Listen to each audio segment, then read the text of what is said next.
Morning, Alex. How are we? Very good, sir. Very good. How are you? I'm very good, thank you. Very well.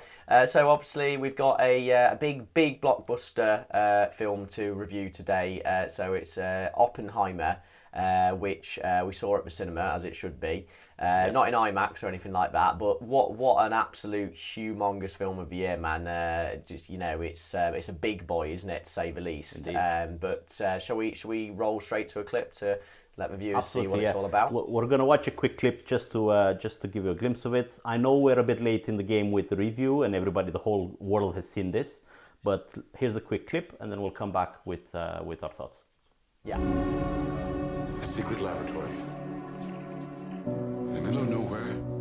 Keep everyone there until it's done. Why? If we don't let scientists bring their families, we'll never get the best. Build them a town. Why would I leave my family? I told you, you can bring your family. I'm not a soldier, Abby. A soldier? He's a general. I've got all the soldier I need. What can I tell them? As much as you like, so you feel my boot on your balls. You know isotopes, and you know explosives. You can't tell us what you're doing. Why would we go to the middle of nowhere for who knows how For long? a year or two or three. It's about unleashing a strong force. Before the Nazis do. Oh my God. How about because this is the most important thing to ever happen in the history of the world? Here you got a little town. Everybody will go crazy.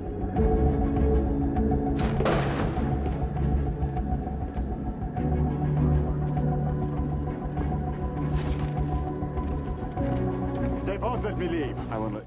Right, so that gives us a bit of an idea of what's going on here. So Alex, how would you describe this film then? Yes. In a few It's phrases? obviously set in the 40s during World War II, when there was a rush of developing the ultimate bomb, like they say. And the film actually portrays, really, obviously follows Robert Oppenheimer around from when he was in uni all the way until he became the famous person he is, and the creation of the Trinity experiment, which is the atomic bomb and all of that. But it's interesting because it also shows it's almost like a collection of brain power also fighting against each other, because it's like the scientists in the States, a group of scientists, and then the scientists in Germany, mostly Nazi Germany, when Hitler was putting together these really smart people to develop the bomb, and it's a race to develop who develops it first. Obviously, Cillian Murphy plays Oppenheimer to perfection. I'm sure it's a shoe-in on an Oscar nomination this year. But the best part about it is how, to me, it felt like, even if it's a physics film sort of, because there's a lot of talk about, protons colliding with each other and how that energy is created, that creates the atom bomb. It's put fairly simple in my head. I don't think it focuses too much on the science behind it, which is a good thing, and focuses more on the consequences and how much that impacts the human mind, having that much power. Didn't you thought that's sort of the approach of the subject? I did. Yeah. It was like you say, there was kind of almost quite a few debates amongst the scientists in the US themselves about how it would work, how the bomb would work, and what would be the best method to make it, and then actually morally, there's this big question mark, Yes. isn't there, over Yes. what they're doing. Is it constitutional? Is it right? Is it going to be for the benefit of the earth, the benefit of humanity? Exactly. And then there's this kind of loss of power, isn't it? I think for the first half of the film, the scientists that were creating this technology had the power to dictate kind of what was done with it, but then there seemed to be a kind of slide of shift, to the military and the US government, and they'll say, okay, thanks for making that, cheers mate, back, a bit of a pat on the back, and it's ours now to do what we want with. Which I think Oppenheimer himself was thinking, what have I created? It's like Frankenstein almost, isn't it? It's this can't be undone. It's insane, the power that he has, because actually that experiment, if you remember well, they say that there is a slight chance that he might destroy the world because of the chain reaction. Just a slight chance, never stop a chain reaction. And they're like, what do you mean a slight chance? There's a funny moment with Matt Damon where he says, what do you mean a slight chance? There is a chance. So he's like, there's always a chance to experiment. What were you expecting? I was expecting 0% chance. You know, it's not the chance to destroy the world. It's not, you can't even have 1%. Damon's character and Murphy's character in the film kind of have to like work hand in hand, don't they, to get the best result. You know, it's like the military versus the scientists, isn't it? You know, and they have to liaise with each other, don't they? But what did you think to be the soundtrack in the film, Alex? I mean, I think it's that one I noticed. So we know you know, they say that the best soundtrack is the one you don't notice. So I noticed, and I think it was on purpose, a bit louder and also a bit upsetting at moments in the film. Not all the time. Okay. There are key moments when it just comes in just to emulate what the character feels on the screen when he's like under real pressure and he's investigated and interrogated, and Oppenheimer's whole reputation is on the line. There's a scene when the soundtrack just comes in to hit your ears, and I think that it's obviously on purpose, which works because what he had to go through after he invented all the interrogation and the reputation being destroyed afterwards is just insane. But what did you thought of the soundtrack? The first half an hour of the movie, I actually found it incredibly annoying, to be honest. Really? And I don't, but it's like I found like the soundtrack was almost kind of a bit too loud, maybe over the script, and it was a bit odd. I think it's a bit odd. You know, we often talk about music in films being done well.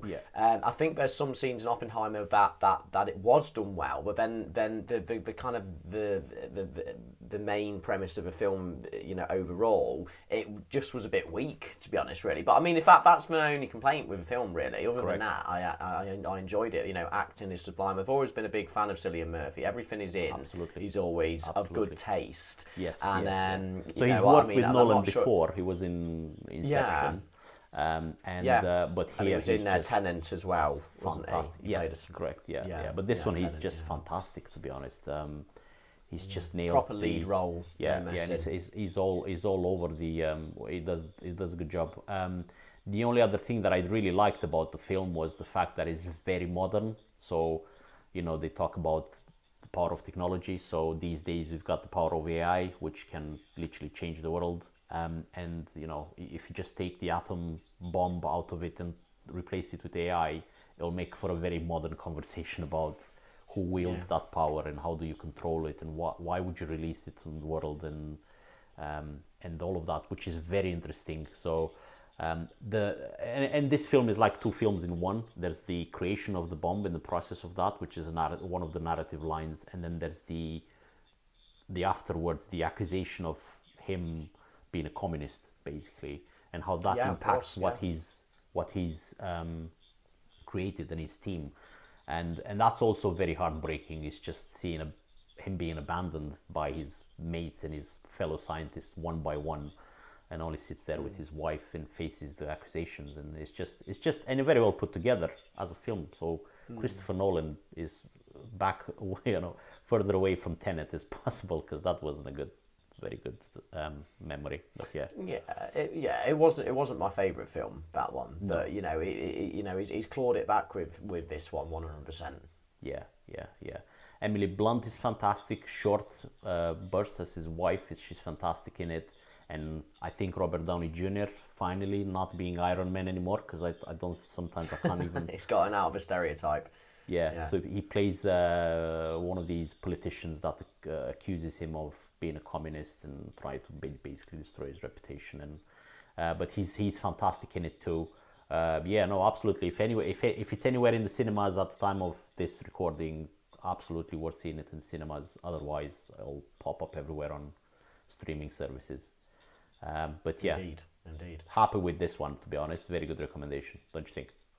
Yeah, 100%, man. Well, I think I might need to have a second viewing of it as well. Yeah, I watched it twice already, and it sort of clicks even more, which is a sign of a good film when it does that on second viewing. So yeah, man. Good. Absolutely. Our website is live. There's a written review of this on the website too.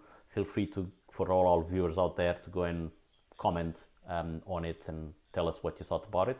In the meantime, check it out. Enjoy Oppenheimer, and we shall see you next week, Buzz. Yeah, take care, Alex. Cheers. Bye. Bye.